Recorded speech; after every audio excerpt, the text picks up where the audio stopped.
Bonjour à tout le monde. Bonjour à ceux qui sont déjà en train de se connecter. Bonjour à ceux qui vont se connecter plus tard.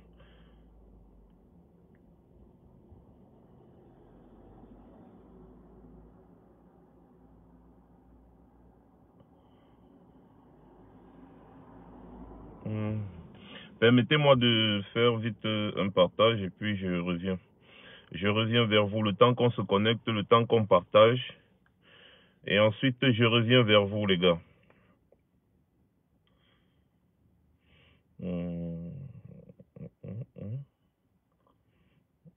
Ok, je viens de voir ça.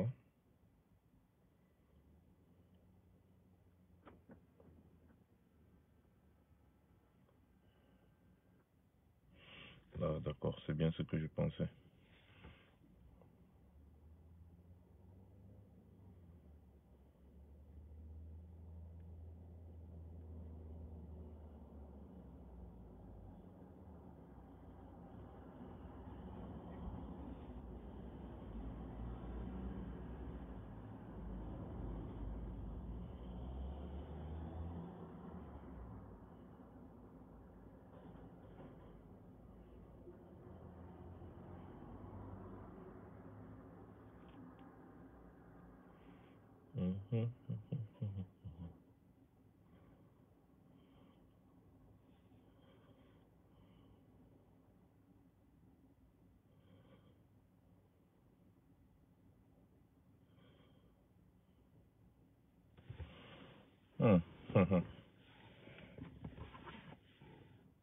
Il est quelle heure? 13h35 ici, donc il est 14h35 à Paris. Bonsoir Andrea Thompson. Bonsoir.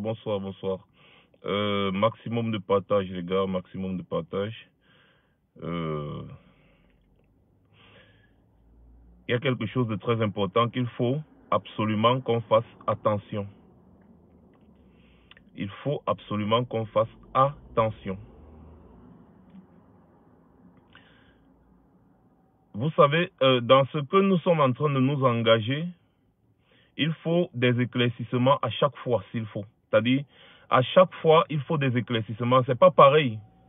C'est pas la même chose qu'on faisait les années antérieures, non. Actuellement, si c'est un chemin périlleux, très délicat et hyper dangereux dans lequel nous sommes en train de nous engager, nous. Quand je parle de nous, là, je parle des faces visibles de l'iceberg que nous sommes. Parce que ce n'est pas seulement moi que vous voyez ou dette coloniale ou autre, ou Calibri ou autre, non. Il y a beaucoup de personnes qui sont derrière ce schéma. Et nous que vous voyez devant vous, notre rôle c'est d'essayer, n'est-ce pas, de vous faire comprendre quand il y a des incompréhensions. Et surtout quand certaines personnes veulent absolument s'aimer le doute. Quand certaines personnes veulent démobiliser, et c'est quelque chose qui est fait, quelque chose qui est fait exprès, si je peux dire en français simple. C'est quelque chose qui est fait exprès. Essayer absolument de démobiliser le peuple qui est en train de vouloir adhérer, n'est-ce pas, à l'idéologie. Donc, essayons de faire gaffe. C'est la raison pour laquelle je vais toujours essayer de sortir quand je peux pour rappeler certains faits et rappeler pourquoi est-ce que le peuple ne doit absolument pas rester amorphe ou alors rester à attendre. Parce que là, on parle de son avenir. On parle de l'avenir du peuple. On ne parle pas de l'avenir d'un individu. On parle de l'avenir de plus de 30 millions de Camerounais. Et même, des fois, ici, on parle de tous les problèmes de l'Afrique parce que nous les vivons aussi. On doit prendre des exemples sur ce qui s'est passé ailleurs. Le Cambo Bobi, non, je sais que je n'ai pas de compte à rendre aux gens, mais je dois expliquer aux Camerounais, tout simplement, où nous en sommes. Et il ne faut pas que les Camerounais se laissent manipuler. C'est très important. Il ne faudrait pas que les Camerounais se laissent embouber dans certaines bêtises. Je vais vous dire un truc qui m'a fait rire l'autre jour. Essayons de partager, les gars, parce qu'on n'a pas encore fait le nombre de partages qu'on a l'habitude de faire. Donc, essayons de partager pour avoir un maximum de personnes afin que le message aille plus loin. Parce que c'est le partage qui est important. Vous savez, les gens du pays ne reçoivent pas la majorité de nos messages parce qu'il n'y a pas de partage. Je vais vous prendre un petit exemple très simple. Vous savez, le peuple de l'Afrique de l'Ouest est plus mobilisé et plus conscientisé politiquement que nous. Et ça doit changer. J'ai fait quelques diffusions qui concernent le Mali, qui concernent la Guinée. Je vous assure, j'ai été stupéfait du nombre de partages des populations de l'Afrique de l'Ouest. Ce sont des gens qui sont vraiment conscients du changement. Ce sont des gens qui sont vraiment conscients. C'est-à-dire, j'ai fait une diffusion, là, ça passait en direct, c'était hier et avant-hier, il y a aussi de cela 3 jours, où j'ai fait passer une interview du colonel Mamadi Doumbouya, le président de la transition en Guinée là-bas. J'ai fait passer la diffusion sur un débat en ce qui concerne la situation qui prévaut actuellement au Mali. Je vous dis que le quota de partage, c'est-à-dire c'était à 90% des populations de l'Afrique de l'Ouest. Le quota de partage à 90%. Les gars ont fait plus de 4000 partages. Plus de 4000 partages. Pourquoi nous les Camerounais, on ne peut pas diffuser les messages? Les messages de n'importe qui est porteur. Je ne parle pas seulement de moi. Il faut diffuser au maximum les messages, ce que nous faisons. Je vois le travail qui est fait sur WhatsApp, où on découpe les parties importantes de nos vidéos, on partage pour les Camerounais. Je vois les messages qui sont collés dessus, c'est formidable. Mais on doit essayer de faire un maximum de partage à chaque fois. Ça fait au moins 3 ans que je dis ça. Au moins 3 ans. Vous voyez très bien comment Facebook est en train de nous combattre. Mais malgré le combat de Facebook là, les gens de l'Afrique de l'Ouest réussissent à faire 4000 partages sur cette même page-ci. 4000. Plus de 4000 même. Sur cette même page. Donc, si nous les Camerounais, on ne parvient pas à le faire, ça veut dire qu'il y a un problème. Donc, on essaie encore rapidement de... Le temps qu'on partage rapidement... Ah, voilà, voici la diffusion là. Il y a 1 jour seulement. Il y a 2 jours déjà. 3986 partages. Et quand j'ai regardé, les gens qui ont partagé à 90% sont les gens de l'Afrique de l'Ouest. Voilà. Donc, je faisais juste un petit rappel pour qu'on comprenne quelles sont nos responsabilités. Maintenant, je vais revenir dans ce qui m'a interpellé ici. Je vais rappeler aux uns et aux autres que nous n'avons jamais, je dis bien au grand, jamais reçu des ordres du président Kamto. Jamais. Je dis bien jamais.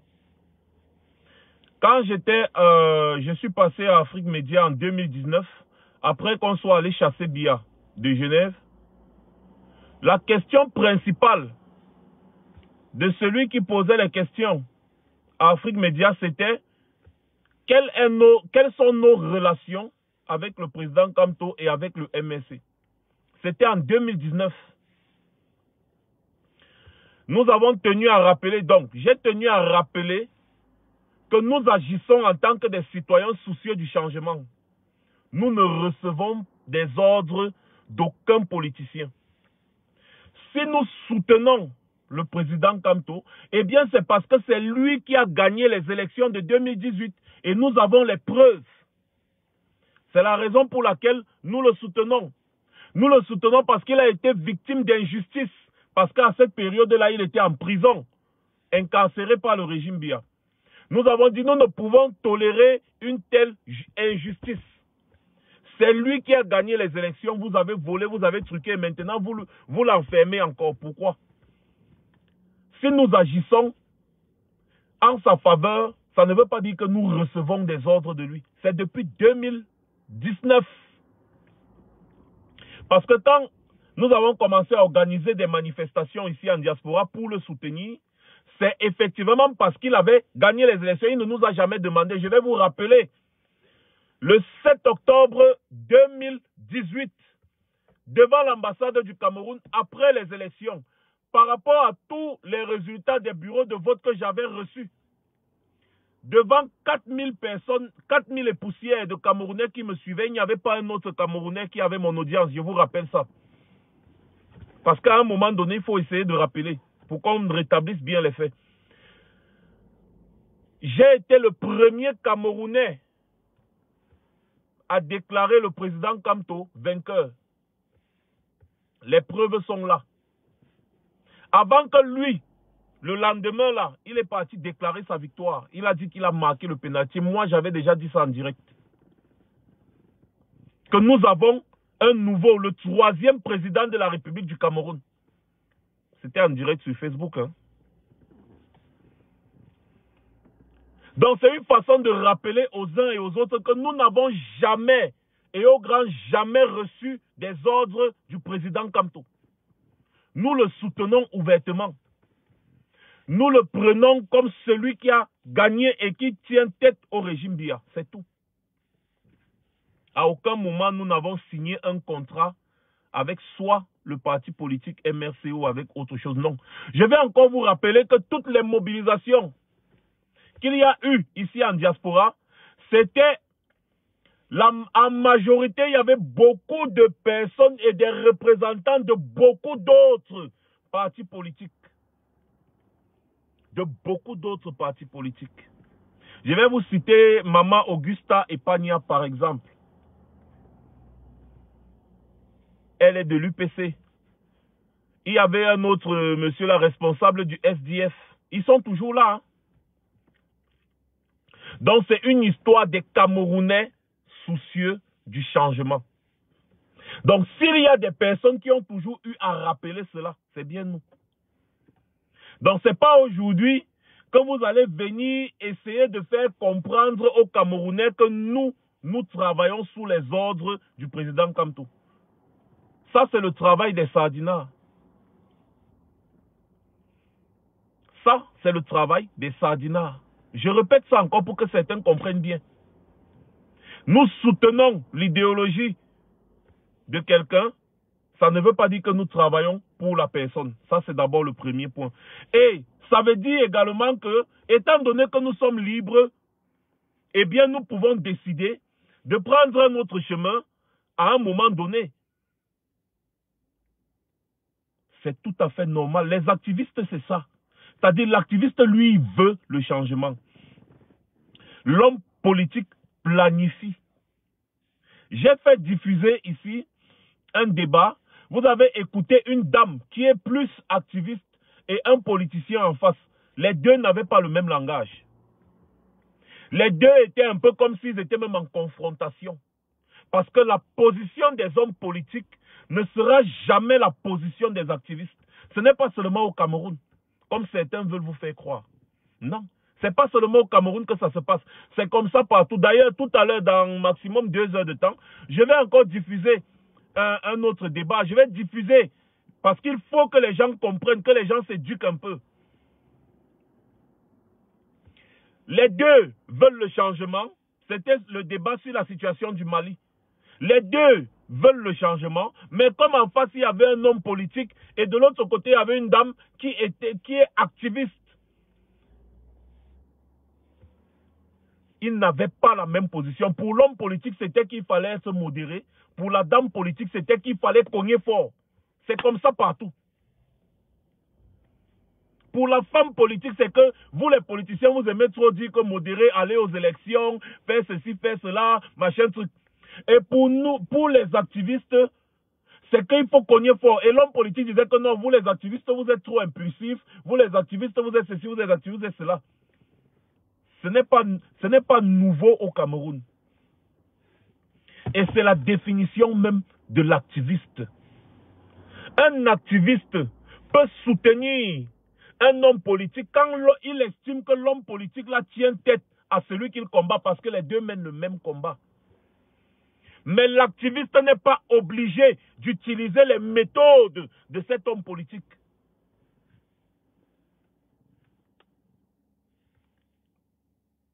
Vous pouvez soutenir un homme politique parce qu'il mène le même combat que vous. Il veut le changement. Mais vous n'êtes pas obligé d'utiliser ces méthodes. Et c'est ça qui nous amène là où nous sommes aujourd'hui. C'est que certaines personnes ont oublié qu'il y a une limite entre le militantisme et l'activisme.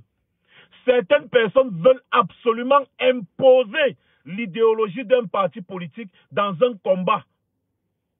Non. Mais attention, vous vous foutez de la gueule de qui?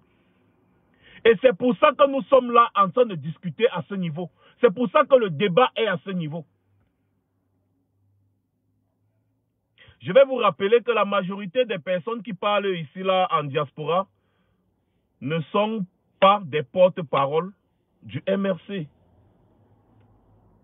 Même comme certains disent qu'ils ont le soutien du président Kamto. Je n'ai jamais vu le président Kamto dire qu'il soutient des personnes qui se comportent comme s'ils n'ont pas de cerveau. C'est-à-dire des personnes qui ont certainement un boulon déréglé. On peut soutenir un homme, mais on n'est pas obligé d'utiliser ces méthodes.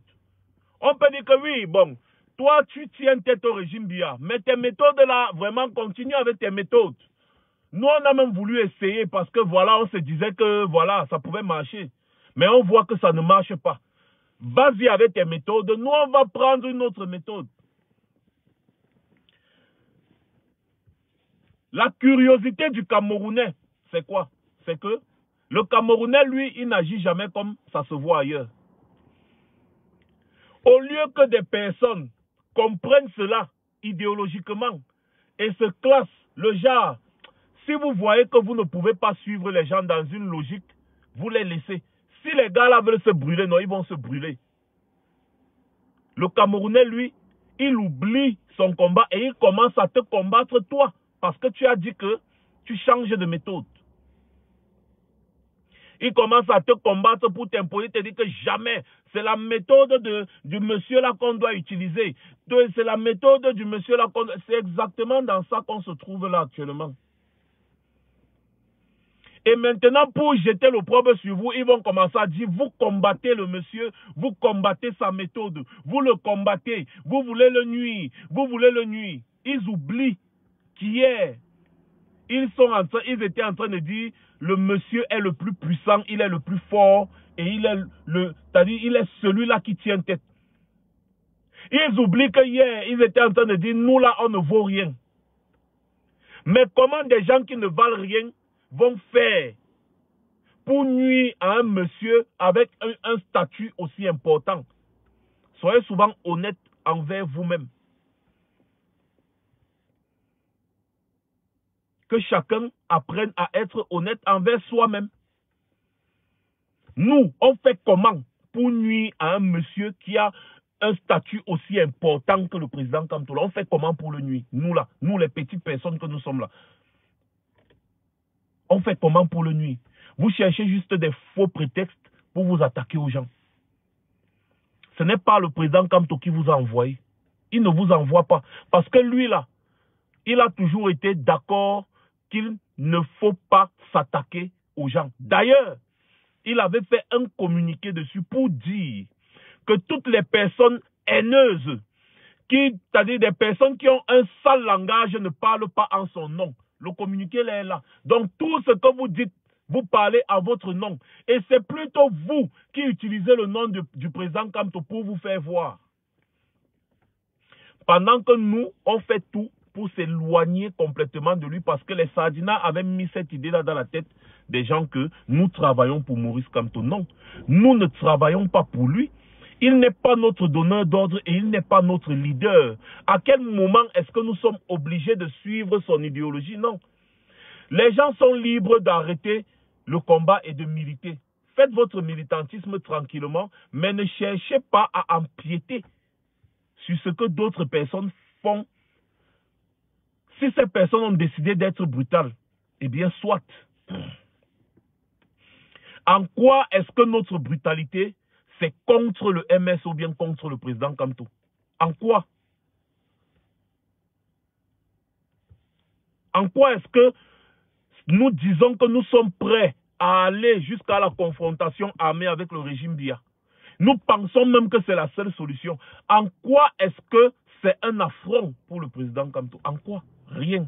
C'est juste que les gens ont des problèmes. Des gens ont des problèmes à régler et ils utilisent le nom du président Kamto pour régler leurs problèmes. Je me suis retrouvé sur un plateau, je ne sais pas, avant-hier ou l'autre jour, avec quelqu'un qui a, il a une tête, aujourd'hui il dit quelque chose de médiocre, autre chose, et il n'a pas honte. Je me suis retrouvé sur ce plateau, pourquoi? Parce que j'ai vu une personne avec qui on a travaillé raconter des inepties. J'ai décidé de venir la confronter pour qu'elle raconte ces inepties-là en face de moi. Dès qu'on lui a annoncé que je venais, elle s'est déconnectée sans dire au revoir. Elle a fui. C'est-à-dire, dès qu'on lui a dit que voilà même Max qui vient, il va se connecter, je viens de lui envoyer le lien. Elle n'a même pas dit au revoir. Elle s'est déconnectée. Elle est partie. Quand tu as raison et tu es sûr de toi, tu ne fuis pas. Je ne me suis jamais rabaissé à ce niveau depuis des années que je lutte. Mais il le fallait l'autre jour parce que, à un moment donné, les gens exagèrent. Vous vous tuez à expliquer des choses qui n'existent pas au Camerounais. J'assume mes positions. Pourquoi vous perdez le temps à continuer de vouloir expliquer aux Camerounais des choses inutiles quand j'assume déjà mes positions? Et quand vous savez que vous avez raison, vous entendez que la personne que vous passez le temps à vilipender arrive, vous fuyez. Et ce qui est marrant, c'est que la personne fuit et après, quelque temps après, elle lance un direct pour continuer de torpiller ce que nous sommes en train de mettre en place. Révolution armée, révolution armée, c'est tout ce qu'il y a maintenant dans sa bouche. Elle a oublié Biya. Aujourd'hui, elle est allée jusqu'à dire que nous voulons acheter les armes pour tuer les Camerounais. Et comme ça, là, on va mettre Maurice Kamto en prison. Regardez la sorcellerie. Quand nous sommes en train de subir tout ce que nous subissons, effectivement, parce que nous avons dit que nous ne prenons pas nos ordres du président Kamto, parce que Maurice Kamto n'est pas notre leader. Aujourd'hui, on vient vous dire que nous voulons acheter les armes pour tuer les Camerounais et pour que Maurice Kamto aille en prison. Donc, la personne est contre la confrontation contre Paul Biya. Donc, on ne doit pas brutaliser le régime Biya. Posez-vous des questions. Posez-vous des questions. On ne doit pas brutaliser le régime Biya. Donc, la personne commence déjà à se plaindre du fait qu'on veuille en finir avec le régime Biya. Et elle va prendre le nom du président Kamto, mettre à côté pour embrouiller les naïfs. Et en même temps, la même personne fait l'apologie des ambazoniens sur sa même page. Et en même temps, la même personne dit que Maurice Kamto me soutient. Maurice Kamto te soutient. Tu fais l'apologie des ambazoniens. Pendant ce temps, le président Kamto, lui, dit qu'il est contre la violence. Le président Kamto a toujours dit qu'il est contre la violence. Le MRC est contre la violence. Nous tous, nous le savons. Ils sont contre la violence. Donc, tu ne peux pas dire en même temps que le président Kamto te soutient et toi, tu soutiens des gens qui sont en train de lutter avec des armes. Poster des vidéos là où les ambazoniens ont fini avec les gendarmes et les policiers, te vanter, apprécier, faire la propagande. Après, avant même de faire cette propagande, tu mets d'abord en haut Nkul Kamto. D'abord, au-dessus du texte, Nkul Kamto.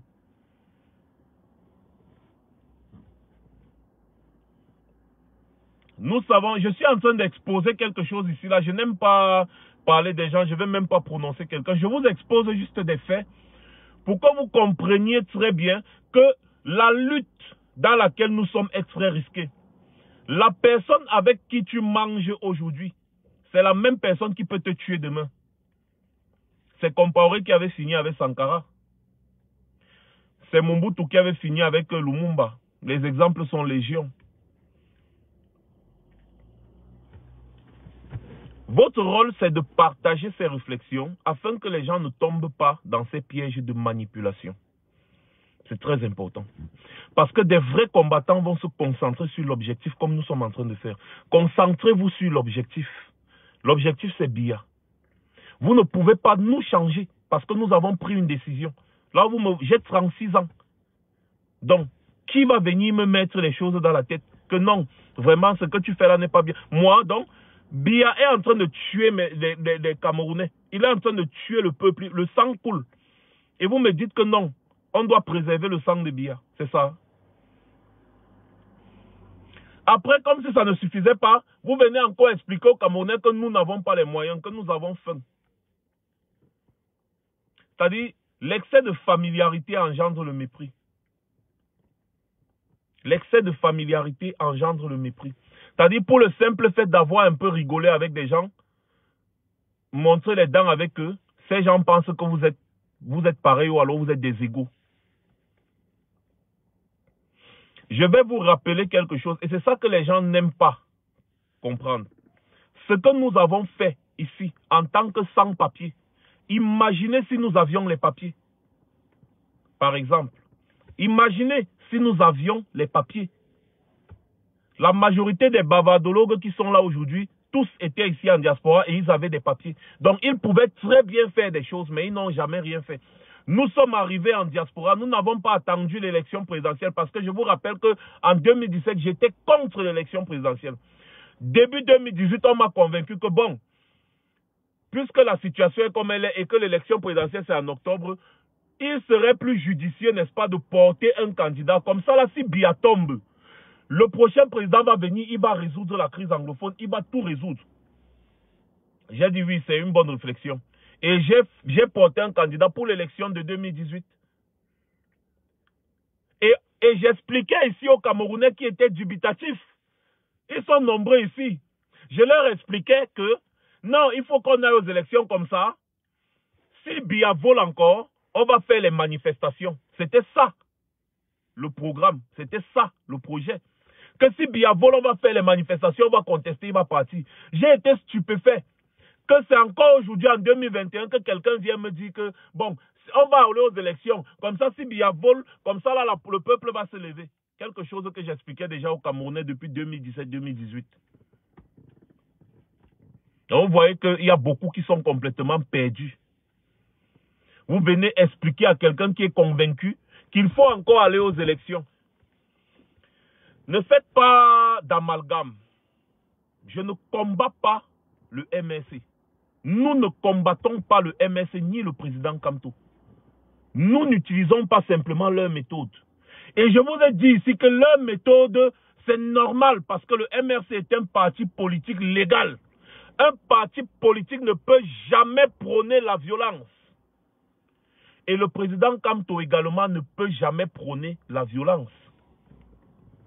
Il va toujours la condamner la violence. C'est comme ça. Il est un homme régalien. Parce que si vous nous demandez de le suivre, ça veut dire que vous nous demandez de respecter les lois établies, respecter les lois du Cameroun, respecter la loi régalienne, respecter Atangandi par exemple. Parce que oui, le président Kamto est obligé de respecter les lois qui sont établies actuellement au Cameroun. Il est obligé pour le moment. Nous, la différence avec nous les activistes, c'est que nous sommes des anticonformistes, des anarchistes.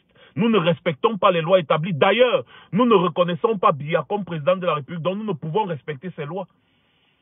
Nous ne reconnaissons plus le RDPC comme étant à la tête du pays. Voilà pourquoi même les députés de l'Assemblée nationale et autres, là, nous ne les reconnaissons normalement pas. Si on parle seulement des affaires du Cameroun, on parle des députés, on parle de Paul Biya comme président, c'est juste de fait. C'est de fait. C'est parce qu'ils sont quand même là. Malgré ce que nous pensons, ils sont là. Voilà le président Kamto qui va donc aller proposer maintenant avec tout le... Écoutez, avec tous les autres opposants, hein, c'est-à-dire avec Cabral Liby et d'autres opposants. Je cite Cabral Liby parce que vous savez très bien quelle est l'opposition qu'il y a entre les sympathisants du président Kamto et les sympathisants de Cabral Liby. Vous savez très bien la guéguerre qu'il y a. Mais voilà les deux leaders, le président Kamto et Cabral Liby, qui sont assis pour travailler sur un consensus, pour proposer un nouveau système et un nouveau code électoral. Et ils vont présenter ça le 24. D'ailleurs, je vous invite à y aller parce qu'il faut écouter ce qu'ils vont dire. On n'a jamais dit qu'on doit les éteindre ou bien on doit fermer leur bouche. Non, ils mènent leur bataille politiquement en respectant les lois établies.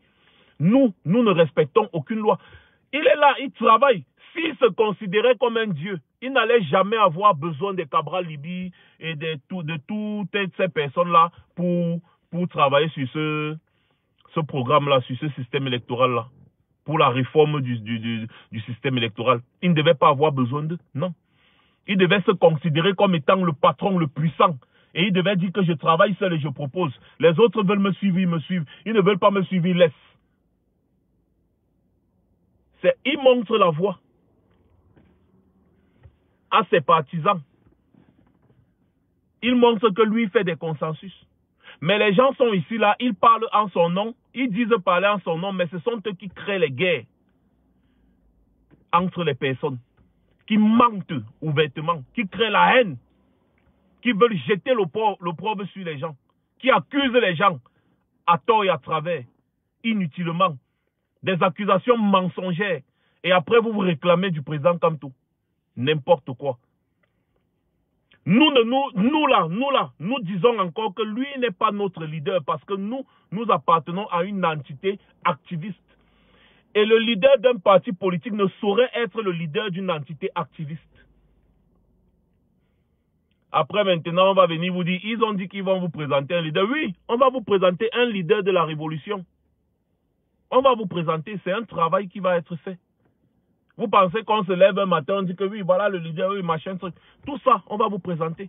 On va travailler sur une assemblée générale. On va travailler dessus. Et on va présenter un leader de la révolution qui va prendre, c'est-à-dire celui qui sera à la tête de tout ce qu'on va faire.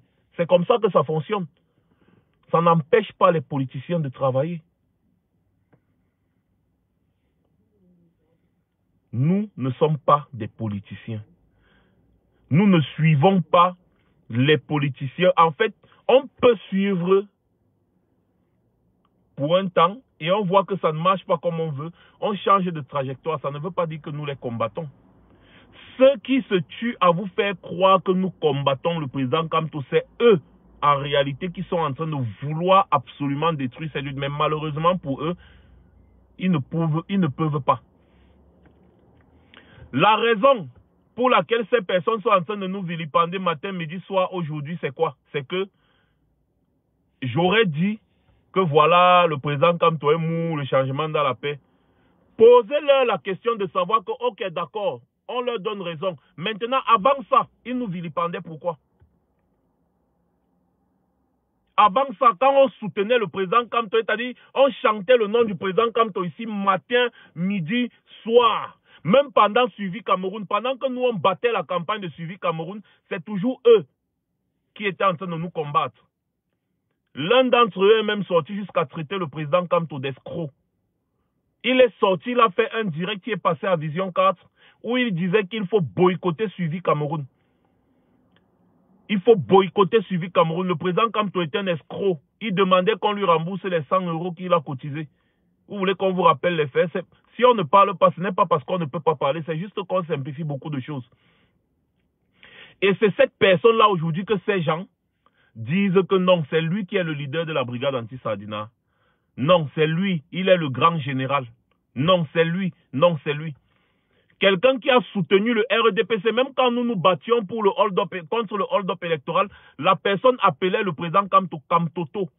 Je vous parle comme ça là d'après le 7 octobre, après octobre 2018, hein, après octobre 2018, quand le président Kamto a gagné, quand on scandait ici que le président Kamto a gagné, les personnes qui disent être le grand général là, il était l'un des plus grands pourfendeurs du président Kamto. Il vilipendait le président Kamto à gauche, à droite.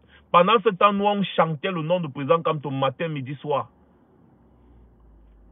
Demandez à ces personnes qu'à cette époque-là, jusqu'à aujourd'hui, avant que je ne fasse la vidéo que j'ai faite là, eux, ils nous vilipendaient. Pourquoi? Demandez-leur. Ce sont les gens qui portent le nom du président Kamto. Ils mettent même le nom du président Kamto sur leur profil. Et ils viennent me traiter moi. Ils viennent dire que j'ai vendu les esclaves en Libye. C'est le président Kamto qui vous envoie faire ce sale travail. Vous scandez le nom de quelqu'un matin, midi, soir. Et c'est vous qui faites exactement ce qu'il déteste. On va connaître quel est votre boulot. Tout simplement, on va connaître quel est votre boulot.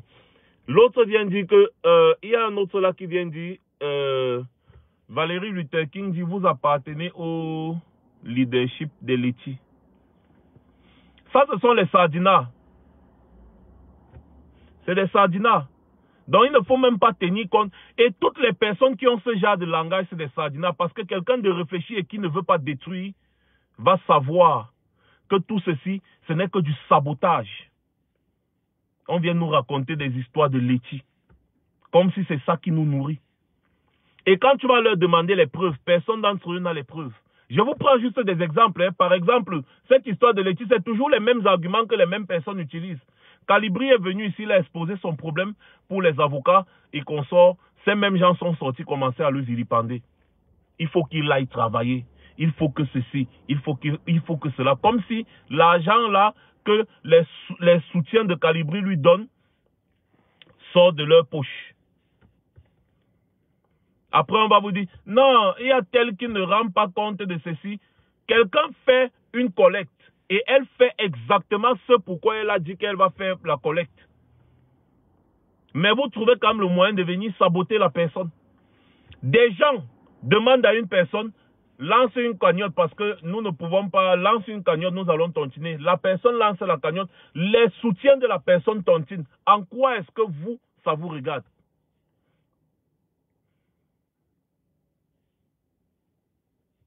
Vous voyez que les gens qui parlent comme ça, là, c'est des sardinats. Et ceux qui utilisent ces arguments-là, méfiez-vous d'eux.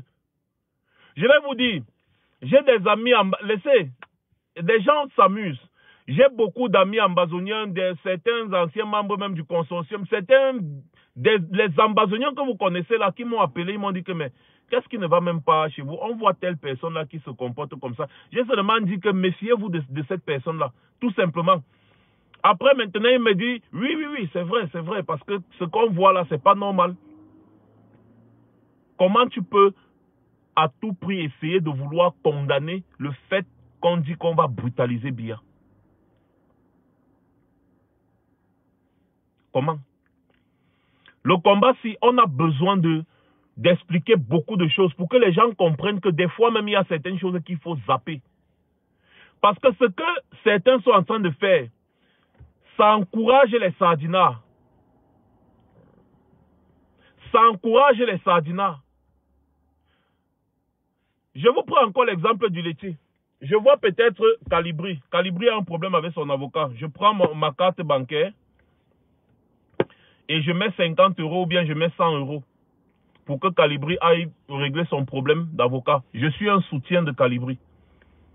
Toi qui n'es pas un soutien de Calibri, tu ne mets rien. Mais c'est encore toi qui viens traiter Calibri d'escroc. Mais je soutiens quelqu'un. La personne me demande quelque chose, je viens, je prends, je donne. Et toi, tu viens dire que la personne m'a escroqué. Ça veut dire que tu m'insultes. Ça veut dire que tu dis que moi, je n'ai pas de cerveau. Ça veut dire que tu dis que moi, je suis incapable de réfléchir et c'est toi qui réfléchis. Toi qui n'as rien donné, toi qui n'as pas soutenu Calibri, toi qui es son ennemi. Tu es l'ennemi de Calibri. Tu t'es déclaré comme ennemi de Calibri. Certains même qui se disent combattants ont promis de finir avec la vie de Calibri, d'en finir avec lui. D'en finir avec lui. Ils sont dans un groupe et ils décident d'en finir. J'ai demandé à Calibri d'aller déposer une plainte parce que des gens sont en train de planifier son assassinat. Des personnes qui se disent combattants en train de planifier son assassinat. Carrément, sans avoir peur. Et d'autres personnes dans le groupe ne disent rien. Ça veut dire que ces personnes sont complices. Quelqu'un vient vous dire que je vais finir avec la vie de Calibri, je m'en fous si je vais aller en prison. Vous êtes dans le groupe, même si vous avez des problèmes avec Calibri, n'importe comment, vous allez rappeler à la personne, vous allez chasser même la personne à côté de vous, pour dire qu'on ne parle pas de tuer quelqu'un ici. Mais non, Personne. J'ai dit tous les gens que vous connaissez là. Ils sont arrivés jusqu'à planifier l'assassinat des gens. Dans leur groupe. Leur combat, ce n'est pas contre Biya. Depuis 4 ans. La même chose. Et pour se blanchir, ils sont obligés de chanter le nom du président Kamto matin, midi, soir pour tromper les naïfs. Pour tromper les naïfs. Parce que le problème, c'est quoi? C'est que tu utilises le nom du président Kamto et derrière, tu fais ta sale besogne. Ce qui te couvre, c'est le nom du président Kamto. Comme celui-là qui a vilipendé Suivi Cameroun. Il a demandé aux Camerounais de ne pas cotiser dans Suivi Cameroun. Heureusement que c'est un roublard dont personne ne l'écoute. Il a traité le président Kamto de tous les noms. C'est lui que ces personnes-là sont en train de dire que non, c'est un grand général, c'est un grand ceci. En fait, pourquoi? Parce qu'il a commencé à dire non, Kamto président, Kamto président. Ok, on oublie tout ce qu'il a eu à faire. Vous voyez un peu le genre, non? C'est comme ça. Donc, il faut parfois que je fasse ce genre de vidéos dorénavant pour essayer d'expliquer certaines choses qu'on essaie de comprendre. Certaines personnes veulent absolument nous rabaisser, alors que nombreux d'entre eux là, ne valent absolument rien. Parce que s'ils valaient quelque chose, ils n'allaient pas attendre 2018. Parce que beaucoup d'entre eux sont sortis après 2018, d'autres en 2019. Mais nous, on est là quand même dehors, quand même depuis, pour préparer les Camerounais pour ça. Et c'est nous maintenant qu'on vient traiter de tous les noms. Pourtant, c'est nous qui avons installé le combat et ils sont venus entrer dans ce combat. Et ils manipulent beaucoup de naïfs. J'arrive à parler aujourd'hui comme ça là parce que je vois il y a beaucoup de personnes là qui étaient dans le combat et qui se laissent traîner dans cette bassesse, dans la boue. Je dis seulement que le moment venu, vous allez comprendre. Ce n'est pas parce que quelqu'un chante « Oh, Maurice Kamto président qu'il est un combattant. » On reconnaît un combattant au pied du mur. On reconnaît un combattant au pied du mur. Ce n'est pas le fait de chanter le président Kamto matin, midi, soir qui fait de toi un combattant. Non. Non. Jean Crépin Niamsi, par exemple. C'était un soutien de Cabral Libi. Mais quand il a vu la roubladie de Cabral Libi, il s'est déconnecté complètement. Mais ce n'est pas pour autant qu'il a prêté allégeance au président Kamto. Mais lui, il lutte pour le changement dans son pays. Nombreuses sont des personnes comme ça là dans cette lutte, qui ne sont pas sur Facebook. Hein. Non, non, non. Beaucoup d'hommes d'affaires, il y a beaucoup d'hommes d'affaires, beaucoup de directeurs, beaucoup d'hommes bien positionnés. Je vous ai parlé de beaucoup de grands frères aux États-Unis, au Canada, en Allemagne et consorts. Ils ne sont pas sur Facebook. Mais les gars veulent absolument un changement au Cameroun parce qu'ils ont beaucoup à apporter. Et ce n'est pas pour autant que les gars ont prêté allégeance au président Kamto. Non.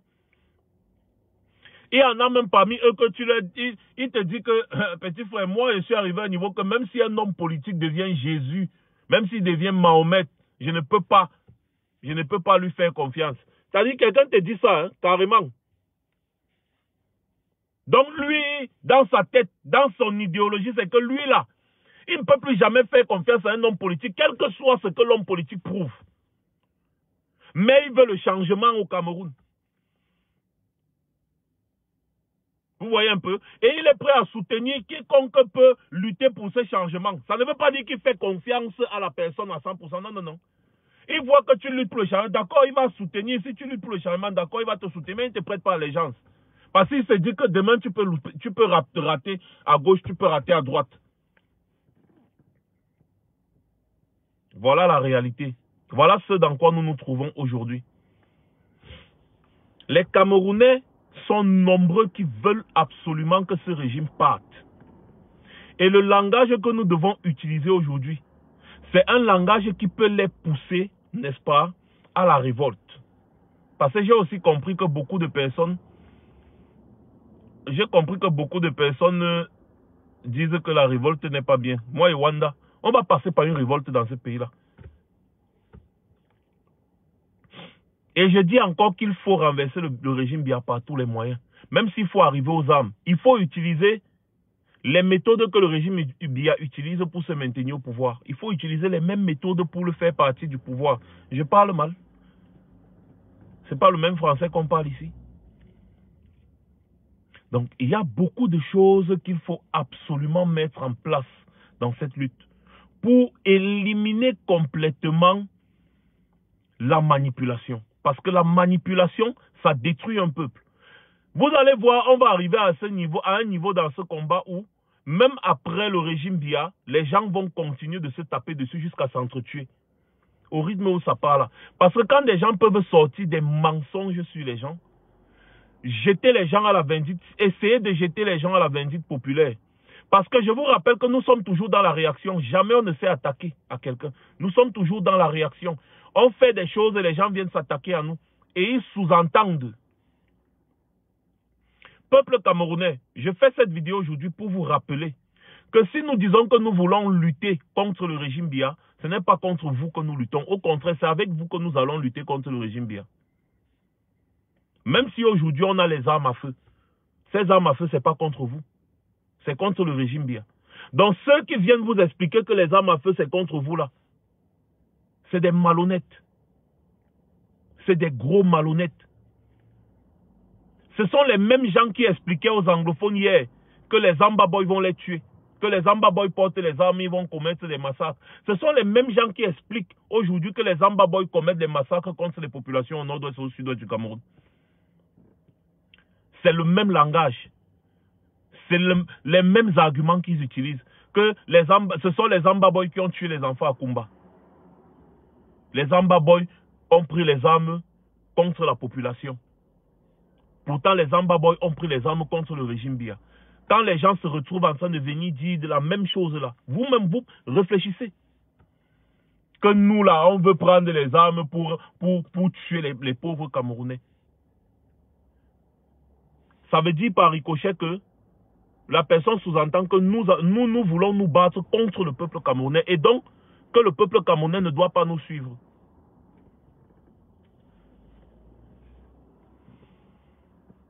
Il faut... Non, John, nous sommes dans une lutte qui devient de plus en plus périleuse. Ce n'est plus l'époque là. L'époque là où on disait que non, Aka, les racontailles, les babadailles, non. La lutte, c'est étape par étape. L'étape dans laquelle nous sommes là, là où nous nous sommes engagés ici, là, on nomme erreur. Je fais une petite erreur, c'est ma vie qui tombe. Nomme erreur. À l'époque, là, on était encore là où on organise les manifestations, on fait les contestations, les machins. Non. Là, les gens peuvent bavader comme ils bavardent, ça les regarde. Aujourd'hui, nous nous sommes engagés sur un chemin qui glisse, un chemin délicat, un chemin épineux, un chemin périlleux. Si on peut dire comme ça. Donc notre vie en dépend à tous les niveaux. Avant, on avait peur du régime Biya. Aujourd'hui, on a peur même de notre propre ombre. Parce que le chemin sur lequel nous avons pris va vous faire... le chemin sur lequel nous nous sommes engagés, excusez-moi, va vous faire découvrir le visage de beaucoup de personnes que vous ne pouviez même pas imaginer. Je me rappelle encore, il y a une maman là qui m'a appelé, une maman révolutionnaire, hein? Une maman révolutionnaire. Elle est en Norvège. Elle m'a appelé, elle m'a dit, mon fils Max, tu vois le chemin que vous êtes en train de prendre là, non? J'ai dit, oui, maman. Elle me dit, c'est là maintenant que vous allez découvrir le vrai visage des gens. C'est là maintenant que vous allez savoir qui combat réellement Biya et qui ne combat pas Biya. Elle m'a dit ça, j'ai dit, ah, de toutes les façons, maman, n'est-ce pas, on est là, on va voir. Moi, d'abord, de toutes les façons, je sais que les luttes comme celles que nous menons là sont trop compliquées.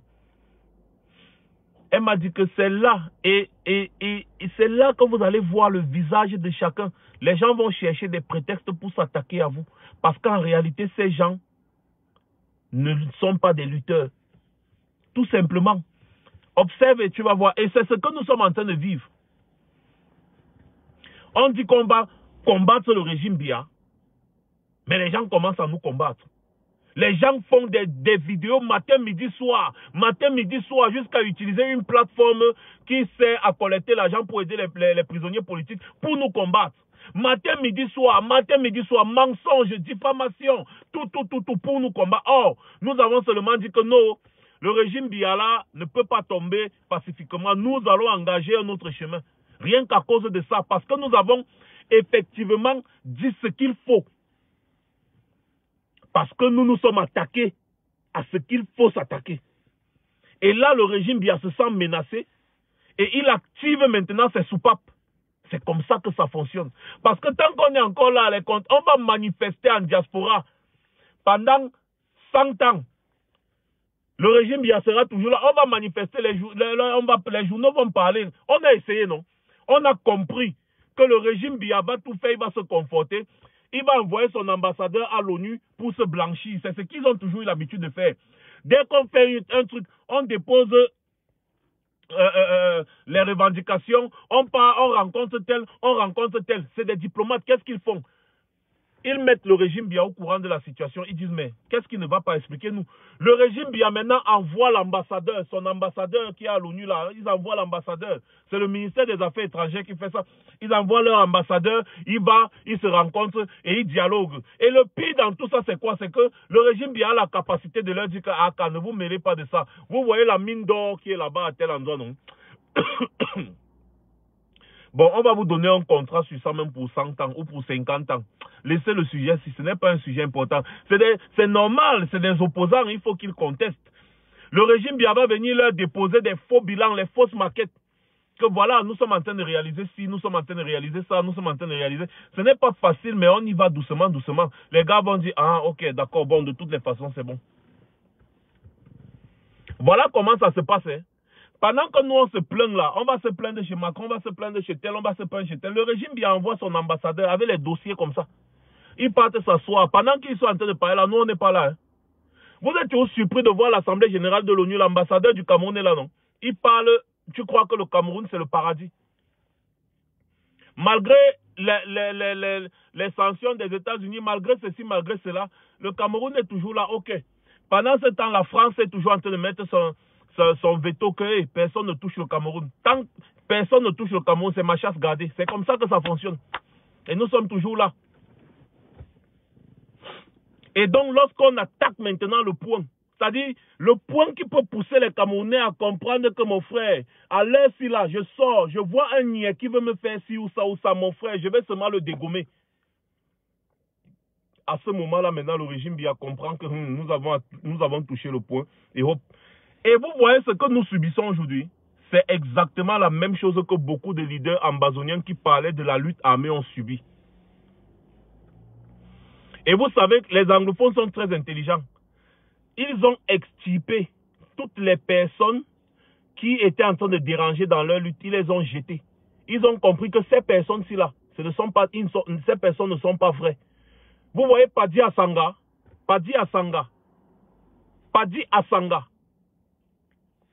il luttait. Il luttait pour la cause anglophone. Il luttait. Mais quand les choses ont commencé à devenir sérieuses, qu'est-ce qui s'est passé? Padi Asanga a commencé à les combattre. Parce que Padi Asanga était une soupape du régime Biya. Quand les gars ont commencé à lancer ici sur Facebook partout que maintenant là c'est la lutte armée, vous ne pouvez pas nous tuer, vous ne pouvez pas nous violer comme ça et on reste tranquille.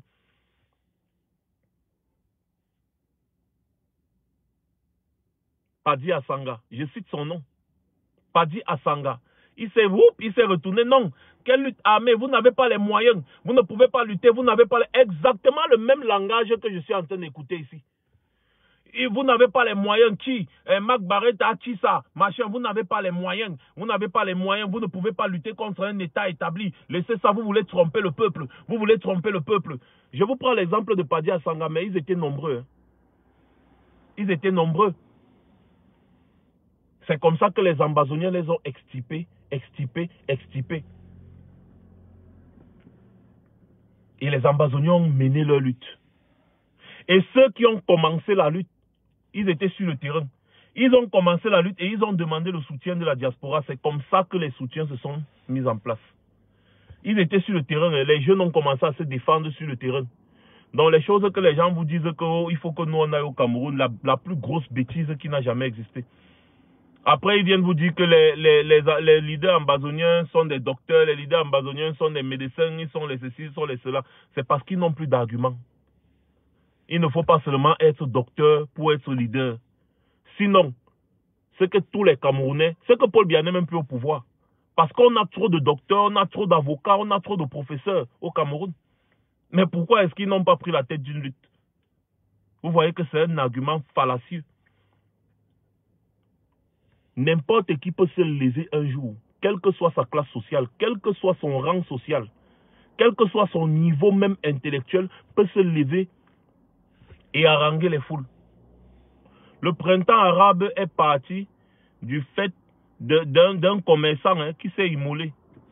Et ce sont les commerçants qui ont commencé l'affaire là. Et tout le peuple a suivi. En Tunisie, en Algérie, partout. En Égypte, partout. Ce n'était pas un grand docteur ou un grand professeur. Nous avons beaucoup de professeurs ici, non? Au Cameroun, on a tellement de professeurs, même presque plus que toute l'Afrique réunie. Mais Paul Biya est au pouvoir depuis 40 ans. Vous voyez un peu? Donc, c'est des arguments des roublards.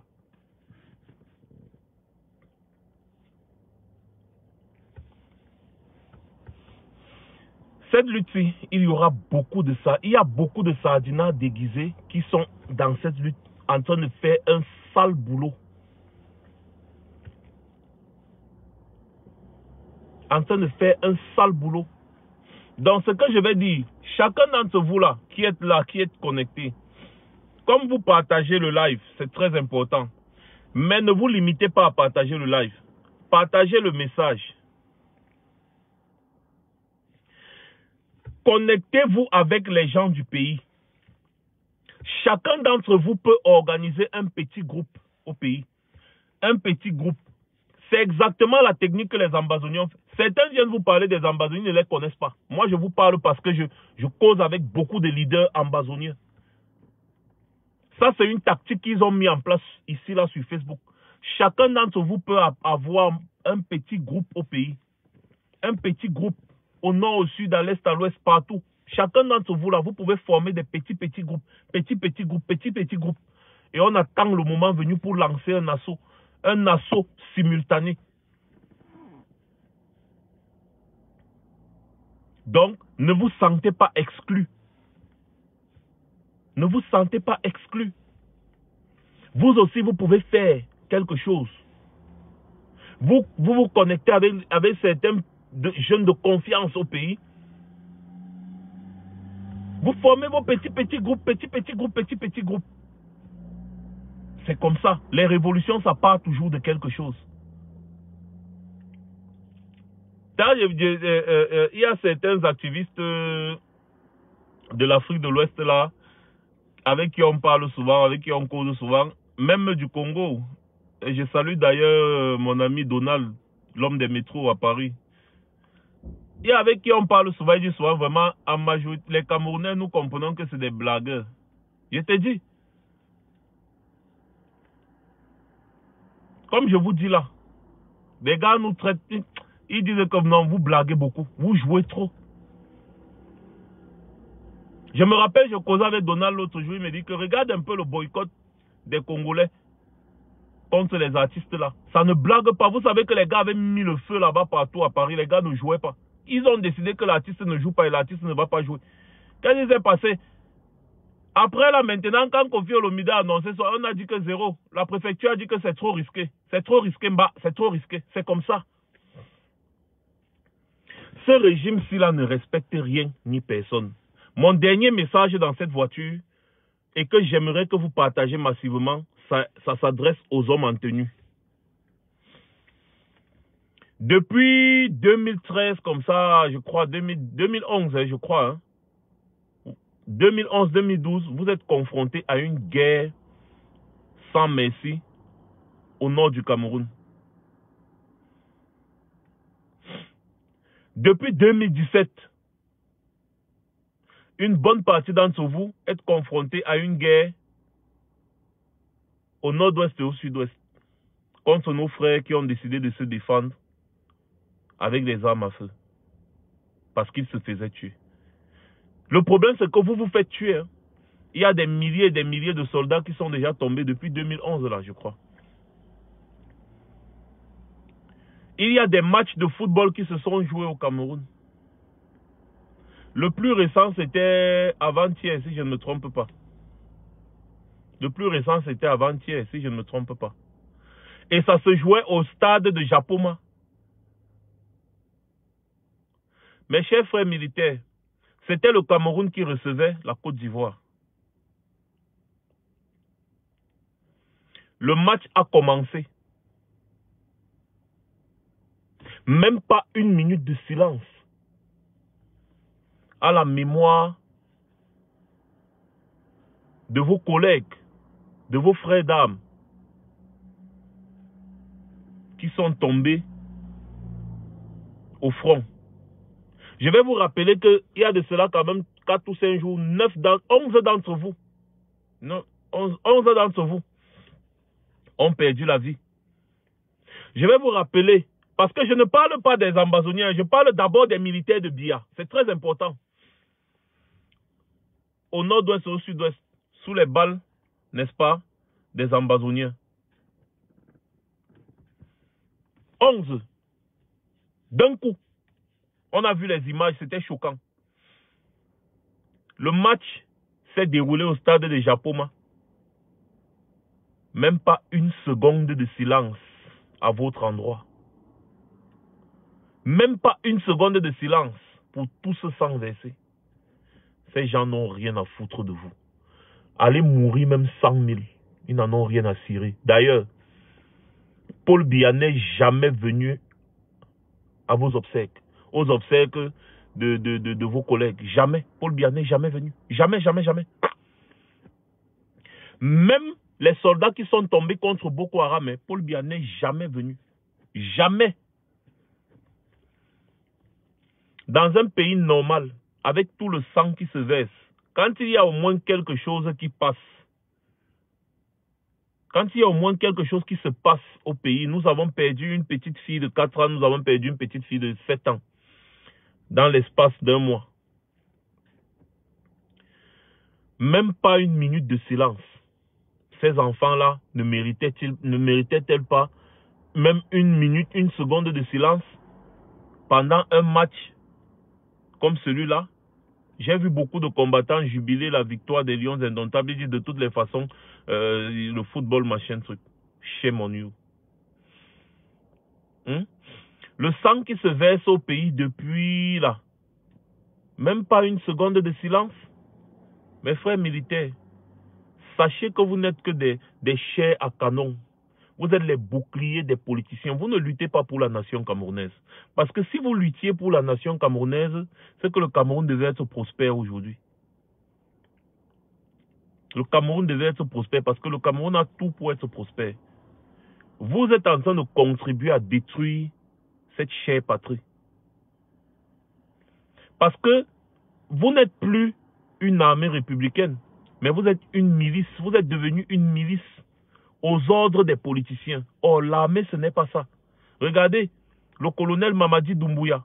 Regardez, écoutez, quand vous suivez l'interview, vous comprenez que l'homme, il a bien précisé, parce qu'on lui a dit que, mais, vous êtes venu en Guinée, et vous étiez dans la garde rapprochée de Alpha Condé, tout. Mais vous travaillez pour Alpha Condé, il a dit jamais. Je ne travaille pas pour... je suis venu pour servir mon pays et non pour servir un homme. Vous comprenez le niveau de réflexion des gens? Il dit, j'ai décidé de venir en Guinée pour servir mon pays et non pour servir un homme. Alpha Condé n'est pas le propriétaire de la Guinée. Je suis venu servir mon pays. Et si je vois que mon pays est en déroute, il est de mon devoir de sauver mon pays parce que je suis un soldat. Et le rôle principal d'un soldat, c'est de veiller aux intérêts de son pays, c'est de sauver son pays en cas d'attaque. Et dans le cas échéant, les politiciens étaient en train d'attaquer mon pays. Tout simplement. Face à un argument pareil, comment est-ce que tu ne vas pas respecter l'homme? Même chose au Mali. Mes chers militaires, quand vous vous retrouvez en train de mourir pour des causes qui peuvent être résolues politiquement, sachez que vous n'êtes pas en train de lutter pour l'intérêt de la nation, mais vous êtes en train de lutter pour l'intérêt des politiciens. Et vous subissez exactement les mêmes injustices que le peuple qui lutte là est en train de subir. La différence, c'est que on vous floute le cerveau avec cette histoire de violence légitime. On vous donne les armes à feu, on vous donne les munitions, on vous donne une tenue. Pendant que eux, ils sont en civil. En réalité, vous êtes dans les mêmes souffrances. Notre pays doit être sauvé. Et notre pays ne doit pas être sauvé d'une attaque des Ambazoniens, non. Notre pays doit être sauvé d'entre les mains de ces politiciens véreux. Notre pays a besoin de vous. Notre pays a besoin d'un sursaut patriotique venant de vous. Être un soldat patriote, c'est refuser d'ouvrir le feu contre la population, contre le peuple. Même si le peuple se fâche n'importe comment, les choses que les gens disent que l'État a la violence légitime, là, c'est faux. C'est la population qui a la violence légitime. Ce n'est pas parce qu'elle a confié le pouvoir aux hommes politiques qu'elle ne peut pas reprendre ce pouvoir. Regardez, on peut comprendre que le régime Biya considère les petits-enfants qui sont décédés là comme des ennemis de la nation, que le régime Biya considère les Ambazoniens comme les ennemis de la nation, soit.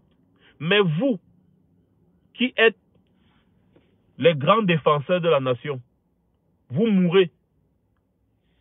Quelques jours plus tard, il y a un match. Même pas une minute de silence. Même pas une seconde de silence. Et vous voyez, après le match là, vous voyez tout l'argent qu'on a sorti des caisses de l'État pour donner aux joueurs qui ont couru derrière le ballon là. Alors que vous êtes venus vous plaindre ici à maintes reprises que même le matériel pour aller faire la guerre, vous n'avez pas. On a vu des vidéos au nord, à l'extrême nord, dans des camps militaires où les militaires sont abandonnés à eux-mêmes. J'ai dit même les Rangers, c'est-à-dire les gars sont, même la nourriture, vous n'avez pas. Mais on prend l'argent, les millions, on donne individuellement à chaque joueur de football. Les joueurs de football là ne sont pas au front pour encaisser les balles de l'ennemi. C'est vous qui êtes au front. Mais eux, on leur donne tous les millions de la République. Moi, je préfère même encore qu'on prenne les millions là, on vous donne. Au lieu de donner ça aux gens qui ne nous servent à rien. Vous voyez que dans un pays normal, vous devriez normalement être aux petits soins. C'est comme ça dans tous les pays. Les militaires sont bien en forme. On prend soin d'eux parce que ce sont eux qui se sacrifient pour la nation. Mais vous êtes là, on vous traite comme les moutons. Vous êtes là, on vous utilise comme la chair à canon. On vous dit allez tuer. Vous aussi vous courez, vous partez tuer. Pour rien. Si vous décidez aujourd'hui que la guerre s'arrête dans les régions anglophones, ça va s'arrêter. Aujourd'hui là, si vous décidez. Si vous décidez que la guerre là s'arrête, ça va s'arrêter. Je vous disais ici que Ferdinand Ngongo a financé Boko Haram. Compreneur comprend. Donc vous voyez que ce régime vous envoie à la mort et quand vous mourrez, on ne vous respecte même pas. Je parle aux militaires qui sont encore vivants. Regardez les familles de vos collègues qui sont tombés au front. Ces familles-là sont comment? Il y a certains même de vos collègues qu'on enterre. Il n'y a personne qui vient assister. Et quand on a fini d'enterrer, c'est fini. Hein? Où est le merci? Où est la reconnaissance de la nation? Vous mourrez pour rien. La guerre qui sévit actuellement au nord-ouest et au sud-ouest ne fait que s'empirer de jour en jour. De jour en jour. Et les gars, à l'heure où je vous parle, le gouvernement éthiopien a toujours cherché à mater les sécessionnistes du Tigré. Vous savez ce qui se passe actuellement? Ça s'est transformé en une rébellion. Si bien que les gars sont en train de marcher sur Addis Abeba. Donc les gars ont décidé de renverser le régime d'Addis Abeba.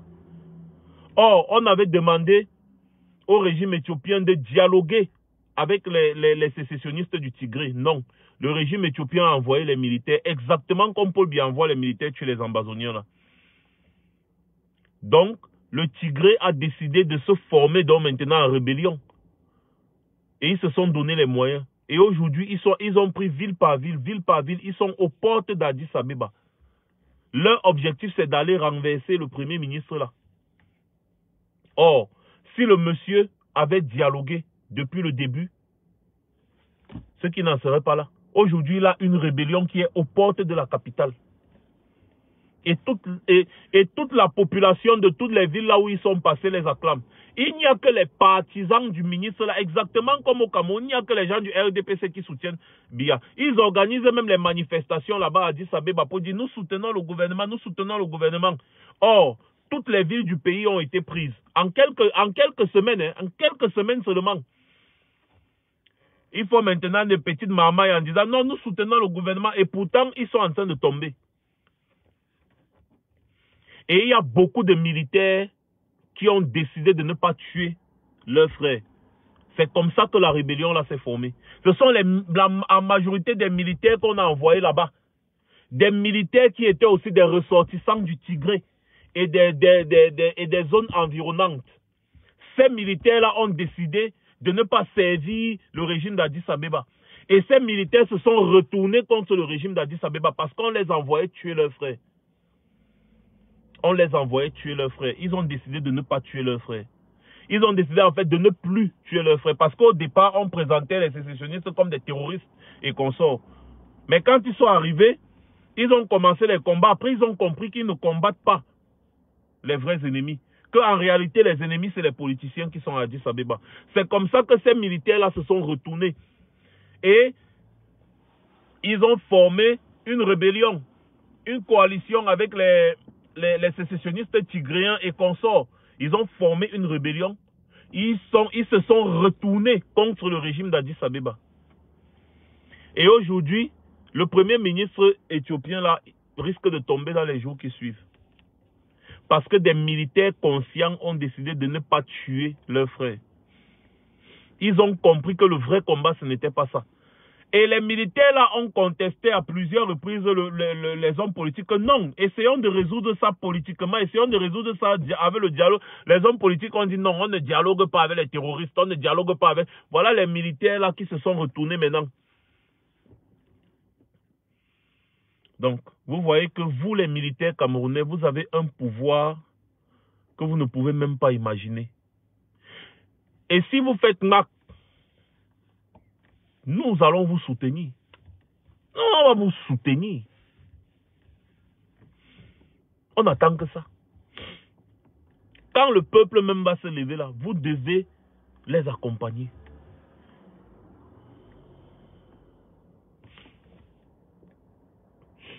Voilà, regarde-moi un autre farfelu, Alex Poufong Takap. Voilà les connards qui n'ont rien à faire de leur vie et ils veulent venir nous donner des leçons. Il me dit que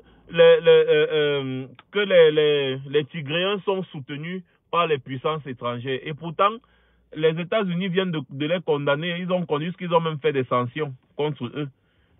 Il dit qu'ils sont soutenus par les puissances étrangères. Toujours en train de vouloir expliquer la bêtise. Quand un peuple décide de se lever, avec ou sans le soutien d'une puissance étrangère, le peuple là va se lever. Ils sont soutenus par les puissances étrangères. Quand le premier ministre éthiopien les tuait, il n'était pas soutenu par les puissances étrangères, c'est ça?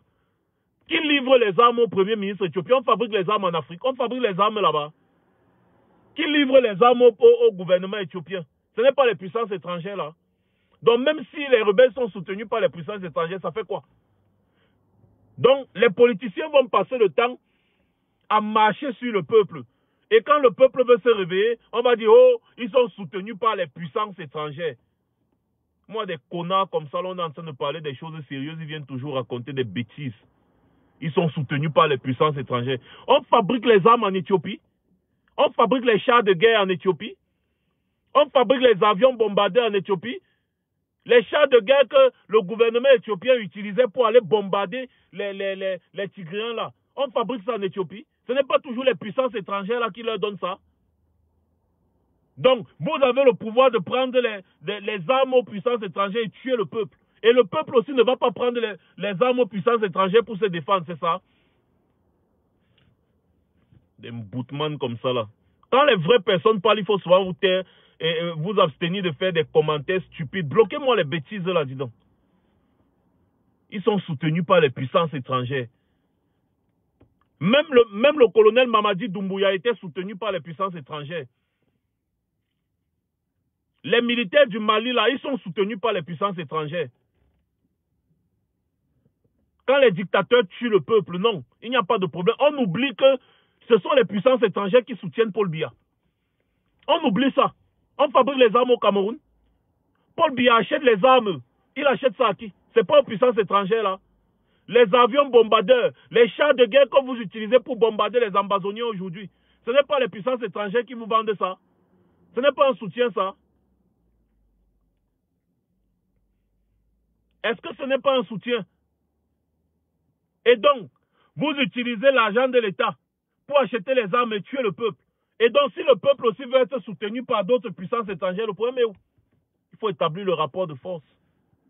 L'équilibre de la terreur fait régner la paix. Voilà. Donc, à tous les Camerounais qui jubilaient le match de football là, ayez honte. Tout simplement, ayez honte.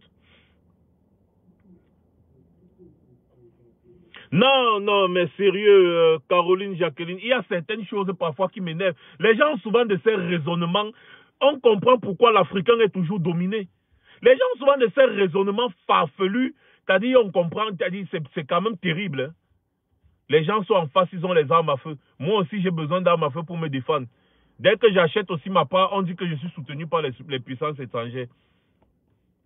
Mais les dictateurs sont soutenus par les puissances étrangères, on ne voit pas. Nous voulons la paix, nous voulons la paix. Va demander la paix en Ambazonie, Mboutman. Qui bloque même, bloquez-moi le connard là, dis donc. Nous voulons la paix. Va demander la paix à Paul Biya. Il vient me dire nous voulons la paix. Ce n'est pas la même chose que nous on demande depuis. On demande à Paul Biya de dialoguer avec les Ambazoniens depuis, il ne veut pas. Donc au lieu d'aller te plaindre à Biya qu'il faut absolument qu'il mette la paix, tu viens me demander, c'est moi qui dirige le Cameroun. Nous voulons la paix. Ce que nous faisons là, c'est quoi? Nous voulons pousser Biya à instaurer cette paix-là. Et s'il faut passer par les moyens les plus extrêmes, nous allons le faire. Parce qu'effectivement, nous voulons la paix. Quand vous n'avez rien à dire, fermez vos gueules. Vous êtes incapable de demander les comptes à Biya qui gère le Cameroun depuis plus de 40 ans. Mais vous allez venir ouvrir vos gueules sur Facebook et se mettre à raconter. Quand nous, on demande les comptes là, vous venez nous combattre. Quand on vous répond un peu, vous dites que nous voulons la paix. Ben, les Camerounais, certains Camerounais en tout cas. Donc, mes chers frères, j'en ai terminé pour aujourd'hui. J'ai eu beaucoup de temps pour parler un peu. Hein. J'ai vraiment eu beaucoup de temps pour parler. Ouais, c'est exactement ça. Donc, le sujet de cette vidéo, c'était de faire comprendre aux gens, de faire attention, de ne pas tomber dans des manipulations et que nous sommes sur le bon chemin. Nous avons décidé d'entreprendre un chemin qui est dangereux. Ce chemin-là est extrêmement dangereux et vous comprendrez que il y a beaucoup de choses que nous ne pouvons pas laisser passer. Nous ne pouvons pas laisser passer certaines choses. Il faut bien que les gens comprennent notre démarche. Voilà pourquoi je prends la peine de faire ces sorties-ci. Sinon, restez connectés parce que je vais passer une diffusion encore tout à l'heure, là, dans peut-être 1 heure de temps déjà. Et après, peut-être 2 heures encore, je vais encore passer une autre diffusion. Ce sont des exemples. Donc, mes chers frères et sœurs, vous nous avez fait confiance. Continuez de nous faire confiance. Vous ne vous êtes pas trompés. Nous allons mener cette lutte. Et le régime Biya doit tomber par tous les moyens. Passez une bonne soirée. C'était Max Seigneur Ivoire. Je reviendrai très certainement.